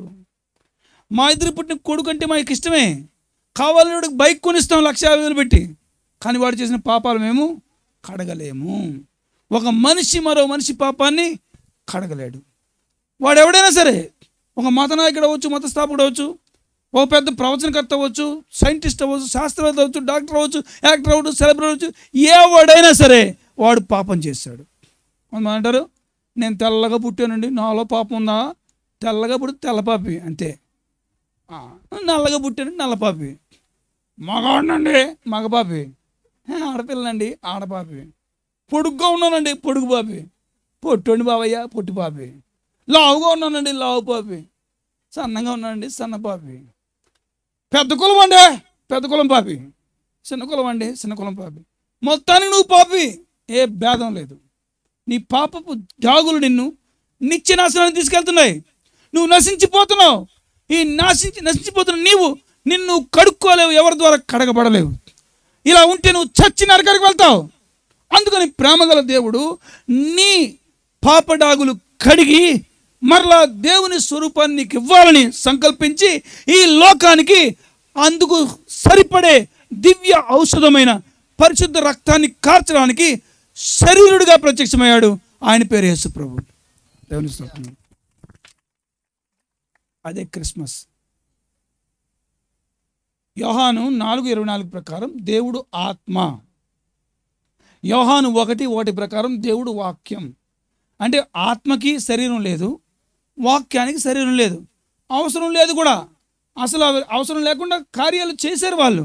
సృష్టి ఆది నుంచి ఆత్మదేవుడు, తండ్రి అయిన దేవుడు కార్యాలు చేశాడు, వాక్కు రూపంలో ఉన్న దేవుడు కార్యాలు చేశాడు. కానీ మనిషి పాపానికి పరిహారం చెల్లించడానికి కావలసిన రక్తం పరిశుద్ధమైనదిగా ఉండాలి. కాబట్టి ఆ రక్తం భూమి మీద మనిషిలో లేదు. కాబట్టి ఆ రక్తం చిందించడానికి దేవుడే రక్త మాంసములో పాలివాడయ్యాడు. దేవుని స్తోత్రం కలుగును గాక. అర్థమవుతుందా? అందుకే ఈ విషయాన్ని 1 తిమోతి 3:16 అంటుంది, నిరాక్షేపంగా దైవ భక్తిని గురించిన మర్మం ఎంతో గొప్పది, ఆయన సశరీరుడుగా ప్రత్యక్షుడయ్యాడు, లోకమందు రక్షకుడు అని పిలువబడ్డాడు, నమ్మబడ్డాడు. ప్రియ స్నేహితులారా, ఆయన పుట్టుక ఎంత అవసరమో చూడండి. ఆయన పుట్టి భూమి మీద పాపరహితుడిగా జీవించి తన సొంత ప్రాణాన్ని అనగా సొంత రక్తాన్ని ఇష్టపూర్వకంగా దారపోసాడు. ఆయన పరిశుద్ధుడు కాబట్టి మన పాపాలు ప్రక్షాళన చేయడానికి అర్హుడైన ఏకైక దేవుడు. ఆయన గురించి రాయబడింది యోహాను 8:46లో, నాలో పాపం ఉందని మీలో ఎవడైనా స్థాపించగలడా అని ప్రశ్నిస్తే ఒక్కడు కూడా కిక్కురుమనలేదు, కుక్కిన పేనులాగా నోరు మూసుకున్నారు. యోహాను సువార్త 8వ ఆ స్థలంలో ఎంతోమంది యూద నాయకులు ఉన్నారు, మత నాయకులు ఉన్నారు, ధర్మశాస్త్ర పండితులు ఉన్నారు, శాస్త్రులు పరిచయాలు ఉన్నారు, సద్దూకయ్యులు ఉన్నారు. ఎంతో మంది వారు యేసుప్రభుని పట్టుకుని చంపేద్దామన్నంత తీక్షణమైన కోపంతో ఉన్నారు. అవకాశం దొరికితే నొక్కేద్దాం అనుకుంటున్నారు. అలాంటి వారి ముందు ఈయన సవాలు వేస్తే ఒక్కడు తెగించి ముందుకు రాలేకపోయాడు. ఎందుకంటే వారు ఆయనలో పాపం చూడలేకపోయారు. And this is an authentative proof that he is the only holy God. దేవుని స్తోత్రం కలుగును. స్నేహితులారా, విజ్ఞానం ఉన్నవారులారా, చదువుకున్న వారులారా, యవనస్తులారా, ఇరుగు పొరుగు వారులారా, దేశీయులారా, సత్యం తెలుసుకోండి. ఆయన పరదేశపు దేవుడు కాదు, ఆయన ప్రపంచానికి దేవుడు. కాబట్టి మన దేశంలో పుట్టలేదు, భూగోళానికి సెంటర్లో పుట్టాడు. అందరి కొరకు పరిశుద్ధమైన రక్తాన్ని కార్చాడు. ఆయన రక్తం కార్చి పాతి పెట్టబడి తిరిగి పునరుత్థానం లేచాడు. కాబట్టి ఈరోజు మనందరికీ యేసుక్రీస్తు ద్వారా విశ్వాసముంచిన మనందరికీ దేవుని స్వరూపం మరలా వచ్చేసింది. దేవుని స్తోత్రం కలుగును గాక. ఎలా వచ్చిందో మీకు చెప్తాను. నెంబర్ 1, మనం నీతిని కోల్పోయాం కదా. ఇప్పుడు రోమాపత్రిక 5వ అధ్యాయం 1వ వచనం చదవండి. Romans chapter 5:1. కాబట్టి విశ్వాస మూలంగా మనము నీతిమంతులుగా తీర్చబడి, అంతేనండి, కోల్పోయిన వైరం పోయి సమాధానం వచ్చేస్తుంది. ఎలాగా? యేసుక్రీస్తు చేసిన కార్యాన్ని విశ్వసించడం ద్వారా మనం నీతిగా ముద్రించబడుతున్నాము, దేవుడు అంగీకరించే నీతిగా చేయబడుతున్నాం. మీరంతా ఇక్కడ ఉన్నారా? ఆ నీతి మీకు కావాలా? అలా అయితే యేసయ్యని వెంటనే నమ్ముకోవాలి. చాలామంది ఇలాంటి పండగకి సరదాగా వస్తారు. ఎప్పటిలాగే వచ్చేసి మంచి చీర కొట్టుకున్నాం కదా, ఆ చీర ఎగ్జిబిషన్ చేసేసి అటు ఇటు తిరిగేసి మన 4-5 జోకులు వేసి బిర్యానీ బాగాలేదు, కారం ఎక్కువ, ఉప్పు తక్కువ అనుకుని వెళ్ళిపోతారు అంతే. అలా చేసుకుంటే ఈ సంవత్సరం క్రిస్మస్ కూడా నీకు అర్ధరహితమైంది.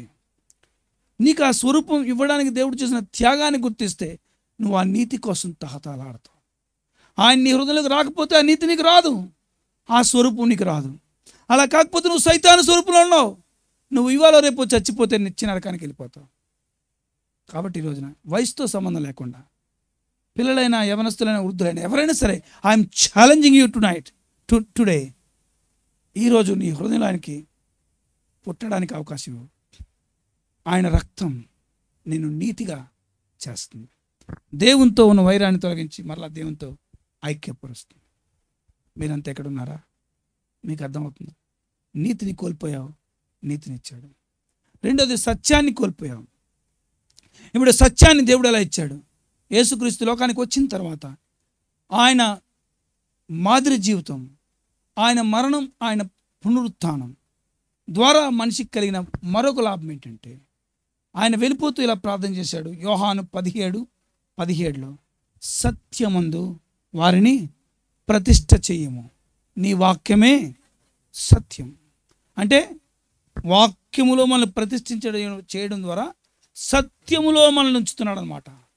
అంటే వాక్యానికి బయట సత్యం లేదు. లోకంలో అంతా అబద్ధమే. లోకము దానాశలు గతించిపోతున్నాయి. లోక స్నేహం దేవునితో వైరమే. మీరంతా ఎక్కడ ఉన్నారా? కాబట్టి ఈరోజు సత్యమందు ప్రతిష్ఠ చేశాడు ఆయన. అంతేకాదు, ఆయన మన హృదయాల్లో మనతో ఉండడానికి పంపించిన పరిశుద్ధాత్మ దేవుడు ఏం చేస్తాడంటే, యోహాను సువార్త 16:13 ఆదరణకర్త అనగా సత్యస్వరూపైన ఆత్మ వచ్చినప్పుడు ఏం చేస్తాడు? వాడు ఆ దేవాది దేవుడు ఏం చేస్తాడంటే సత్యము నుండి సర్వసత్యములకు మనల్ని, దేవుని స్తోత్రం. అంటే యేసుక్రీస్తు ద్వారా మనకి లభ్యమయ్యే రెండోది ఏంటి చెప్పండి? దైవ నీతి, దేవుడు అంగీకరించే సత్యం మనకి ఆపాదించబడు. ఇప్పుడు కోల్పోయిన స్వరూపం మళ్ళీ మనం మెల్లిమెల్లిగా వస్తుంది. నీతి వచ్చింది, సత్యం వచ్చింది. ఇంక మూడోది ఏం రావాలి? ప్రేమ రావాలి. చక్కగా మీరు అర్థం చేసుకోండి. ప్రేమ రావాలి. ప్రేమ ఎలా వస్తుంది? మళ్ళీ వాక్యమే. రోమపత్రిక 5:5 చెప్తున్నాడు, ఈ నిరీక్షణ మిమ్మల్ని సిగ్గుపరచు, ఎలాగనగా మనకు అనుగ్రహించబడిన పరిశుద్ధాత్మ మన హృదయముల్లోనికి దేవుని ప్రేమను హృదయాల్లోని కుమ్మరిస్తూ ఉన్నాడు. అమ్మా, పరిశుద్ధాత్మ దేవుని ద్వారా మనకేం కలిగింది? దేవుని ప్రేమ. చూడండి, ఇక్కడ ఒక సంగతి మీకు చెప్పేస్తాను. కథలో పెట్టి కథలా చెప్పేదా? వద్దంటే మానేస్తాను. మరి అలాంటి మధ్య చెప్పకుండా అంటే మానేస్తాను. చెప్పాలా?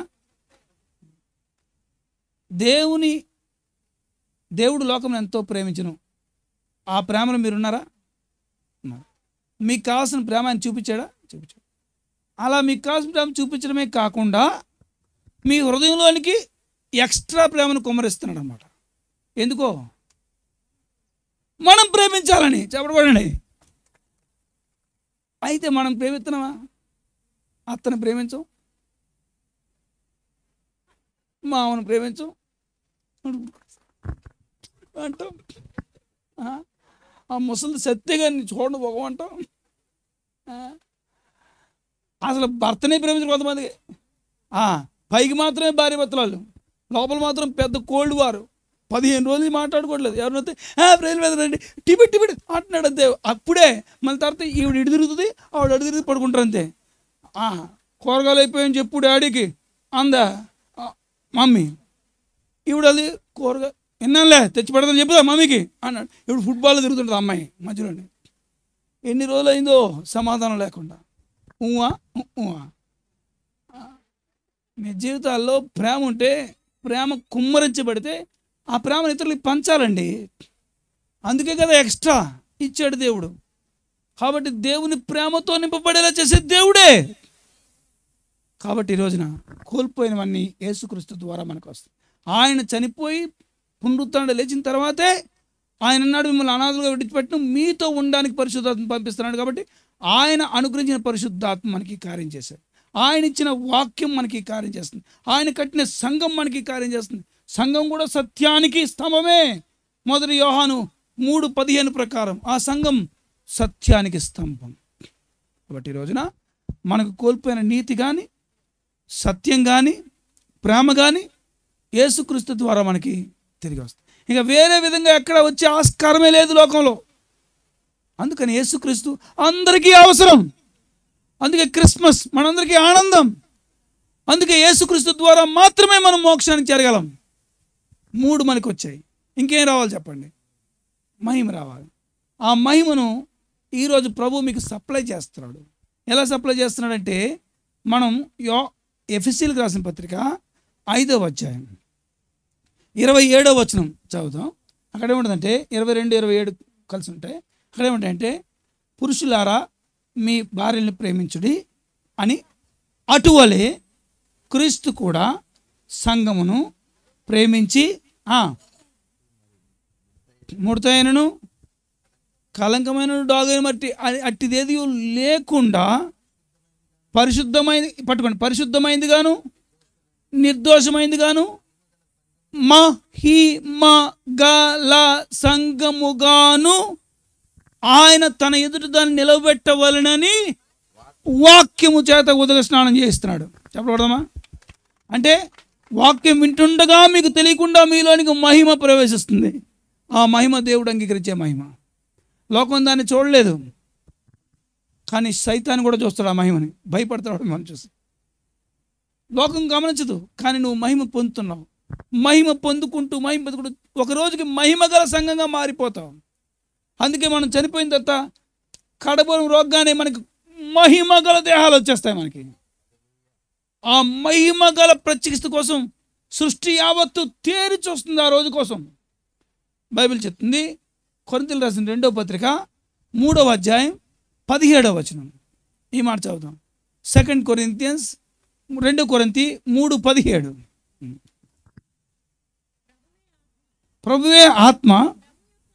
ప్రభు యొక్క ఆత్మ ఎక్కడ ఉండునో అక్కడే స్వాతంత్రం ఉండును. ఈ మాట పట్టుకోండి. మనమందరము ముసుగు లేని ముఖంతో ప్రభు యొక్క మహిమను అద్దము వలె ప్రతిఫలింపజేస్తూ మహిమ నుండి అధిక మహిమ పొందుచు ప్రభువు ఆత్మచేత ఆ పోలికగానే ఆ స్వరూపంలోనే మార్చబడుతూ ఉన్నాము. Present continuous tense. చెప్పకూడదమ్మా? అంటే మనకి మరలా నీతి వస్తుంది, సత్యం వస్తుంది, ప్రేమ వస్తుంది, మహిమ వస్తుంది. ఎప్పుడైతే ఈ 4 వచ్చాయో మళ్ళీ ఆదామును అవ్వను కలుసుకున్నట్టుగా దేవుడు మనల్ని కలుసుకోవడానికి ఆటంకం లేదు. మనం ఆయన్ని చూడాలంటే ఆయన లాంటి మహిమ మనకు ఉండాలి కదా. 1 యోహాను పత్రిక 3వ అధ్యాయం 1, 2, 3 వచనాలు ఏముంటుందంటే, పిల్లలారా ఇక మీద మనం ఏమవుతాం మనకు తెలియదు, నాకు తెలియదు, కానీ ఆయన ప్రత్యక్షమైనప్పుడు ఆయన ఉన్నట్టే మనం ఉంటాం, ఆయన్ని అలాగే చూస్తాం, ఆయన్ని కలుసుకుంటాం అంటాడు ఆయన. అంటే ఆయనలాగే మనం మారిపోతాం. ఆయనకున్న మహిమ మనకు కూడా. తేజో వాసుల నివాస స్థలం అన్నాడు. పరలోకానికి వెళ్ళిన వారు అక్కడ వాళ్ళు తెల్లని వస్త్రాలతో దగదగ మెరిసిపోవడం చూశారు. మనం ఆర్భాటంతో ప్రధాన దూత శబ్దంతో ఆయన వచ్చినప్పుడు మనం చనిపోయిన వారి కంటే ముందు వెళ్ళాం. చనిపోయిన వారు మొదట లేస్తారు, వారు మహిమ శరీరం ధరించుకుంటారు. ఆ మీద మనం కూడా రెప్పపాటు కాలంలో మార్చబడతాం. 1 కొరింథీ 15:50 వచనంలో ఒక మర్మం చెప్తున్నాడు. రక్త మాంసాలు దేవుని రాజ్యం స్వతంత్రించుకోవు, మనమందరం రెప్పపాటు కాలం మారిపోతాం. ఈ క్షయత అక్షయతను ధరించుకుంటుంది. చెప్పకూడదమ్మా? ఇంకెన్ని చెప్పమంటారు ఇలాంటివి? ఈ రోజున ఆయన రాక నీకు దేవుని స్వరూపాన్ని ఇస్తుంది. నశించిపోతున్న నిన్ను వెతికి తిరిగి మరలా రిపేర్ చేయడానికి వచ్చాడు. తిరిగి మరలా తండ్రితో సమాధానం ఇవ్వడానికి, తిరిగి మరలా పరలోక పట్టణంలో ఆయనతో పాటు ఆయన ఇంట్లో నివాసం చేయడానికి వచ్చాడు. ఈ క్రిస్మస్ మర్మం ఇది అర్థం చేసుకుంటే, క్రీస్తు నా హృదయంలో పుట్టాలని ఆశపడక మానవు. ఖాళీగా వెళ్ళిపోతే నీవు క్రిస్మస్ని అర్థం చేసుకోలేదు. క్రిస్మస్ కంటికి ఒంటికి పంటికి పండుగ కాదట. క్రిస్మస్ మన హృదయానికి పండుగ. హృదయ ద్వారం తెరవాలి. నువ్వు ఈరోజు కోడి మాంసం కొబ్బరన్నం వండుకొద్దామని చెప్పుకోవడం కాదు. క్రీస్తు ప్రభు ద్వారా నాకు దైవ స్వరూపాన్ని పొందుకోవడానికి ఆయన తెరిచిన ద్వారాన్ని నమ్మాను. ఆయన కోసం నా హృదయ ద్వారం తెరిచాను. ఈరోజు ఈ పగటి వేళ వెళ్ళిపోయే ముందు మీలో ఎవరైనా సరే ఇంతవరకు నేను బాప్తిసం తీసుకోలేదండి, రక్షించబడలేదండి, మందిరానికి వస్తున్నాను, పాటలు పాడుతున్నాను, వాయిదా వేస్తున్నాను, అర్థం చేసుకోలేదు, ఇంకా ఇంత లోతుగా ఇది తెలుసుకోలేకపోయాను, ఈరోజు ప్రభు నాతో మాట్లాడాడు, నాకు ఆ ప్రభు కావాలి, ఆ దైవ స్వరూపం కావాలి అనే ఆశ ఉన్న వాళ్ళు ఎవరైనా ఉంటే మీకోసం మాత్రం ప్రార్థన చేయాలని ఆశ ఉంది. నాకు ముగింపు ప్రార్థన చేస్తారు. అందరూ కళ్ళు మూసుకుందాం. నాకు ఆ ఆశ ఉంది అన్నయ్య, అంకుల్, నా కోసం ప్రార్థన చేయండి అని వారు ఎప్పుడు చేయి చూపించండి. ఎక్కువ నేను బతిమలాడను, ఎక్కువ టైం కూడా ఇవ్వను. మీరు చటుక్కున మీ మీ మీ సంగతి చెప్పాలి. ఎందుకంటే ప్రభువు చూస్తున్నాడు. ఇక్కడ ప్రభువు నీతో మాట్లాడాడు. నీ స్పందన ఆయన చూడాలనుకుంటున్నాడు. It's time for you. Rise up your hand now. ఒక్క క్షణమే. మళ్ళీ నువ్వు సిగ్గుపడితే మళ్ళీ అవకాశం దొరకపోవచ్చేమో. నీ చేతిని పైకెత్తి, ప్రభు నాకు కావాలి, ఆయన నీతి కావాలి, ఆయన ప్రేమ కావాలి, ఆయన సత్యం కావాలి, నాకు ఆ ప్రేమ కావాలి, ఆ స్వరూపం కావాలి, ప్రభుతో ఉండాలి అనేవారు. మరొకసారి చెప్తున్నాను, రక్షించబడిన వారు కాదు, ఇంతవరకు రక్షించబడని వారు, బాప్తిస్మ సాక్ష్యం రెడీగా ఉన్నవారు, మీ సేవకుని కలుసుకొని మీ అనుభవాన్ని చెప్పేవారు ఎవరంటే వాళ్ళు థ్యాంక్ యూ అమ్మా, థ్యాంక్ యూ తమ్ముడు, థ్యాంక్ యూ బాబు, చెయ్యి పైకి స్పష్టంగా చూపించండి, ఒక్క నిమిషంలో ప్రార్థన చేస్తున్నాను, అలాగే చేయి చూపించండి, థ్యాంక్ యూ తల్లి, యవనస్తులని మీరు ఈ నిర్ణయం తీసుకున్నందుకు చాలా సంతోషం, thank you Babu, thank you అమ్మ, థ్యాంక్ యూ తల్లి. మీ అందరి కోసం చిన్న ప్రార్థన చేస్తాను. మీరు చేతులెత్తిన వారు మాత్రమే నాతో ఈ మాటలు చెప్పండి. చేతులెత్తిన వారు మాత్రమే చెప్పండి, గట్టిగా చెప్పాలి, చేతులెత్తే ఉంచి చెప్పండి. ప్రభువు మీ మీద ముద్ర వేసే వరకు ఇలా చెప్పండి నాతో. యేసయ్యా, నా రక్షకుడా, నా కోసం పరలోకాన్ని విడిచి భూలోకానికి నరునిగా అవతరించిన పరిశుద్ధ దేవుడా, నీకు వందనాలు. నేను పాపం చేశాను, ఆ విషయం గ్రహించాను. నీ ఒక్కడవే పాపం లేని పరిశుద్ధుడివి, ఆ విషయం గ్రహించాను. నా కోసమే సిలువలో రక్తం కార్చావు, ఆ సంగతి నమ్ముతున్నాను. నీ రక్తంలోనే నా పాపం సంపూర్తిగా కడగబడుతుందని నమ్ముతున్నాను. నా రోత హృదయం నీకు ఇస్తున్నాను తండ్రి. సిలువ రక్తంలో కడగండి.